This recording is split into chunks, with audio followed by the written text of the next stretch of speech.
כל שנבקש לא יהי, ואם בחלונות הערב או נרות החג רואה,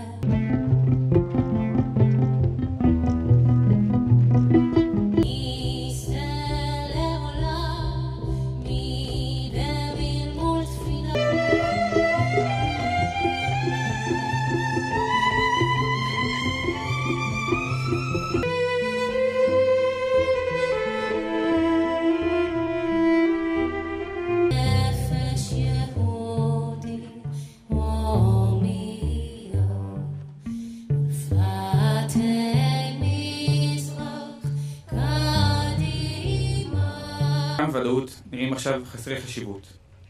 את הפרח של ניר עוז. אפיצ'ארט גוסרם. טו צ'ה לי. פעם שנייה שאנו עומדים כאן ומציינים את היום שבו הכל התפרק, והם כאן במרחק נגיעה זועקים וקולם לא נשמע.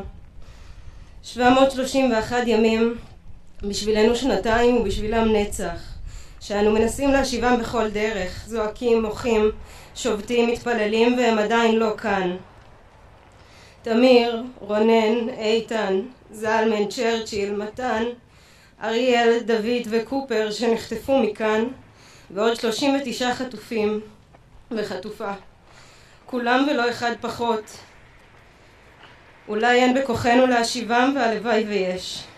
אך בכוחנו ומחובתנו להמשיך לנסות. בכוחנו לצעוק.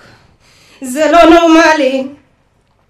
בכוחנו לקרוא בשמותיהם ולהציג את תמונותיהם בכל זמן ובכל מקום. בכוחנו להשמיע קול שיחצה עד אליהם וייתן אוויר ליום נוסף בגיהנום. כדי להנשים עם שלם, ועדיין ממשיכים לעסוק בזה.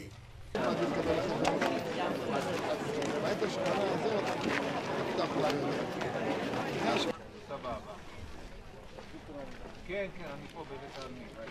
לא, זה עובר בלייב במערכת, אבל הם מחליטים מה לשדר שם מתי. אסור כל המשפחה, עיניו, תמות, רק אל תסתיר את זה.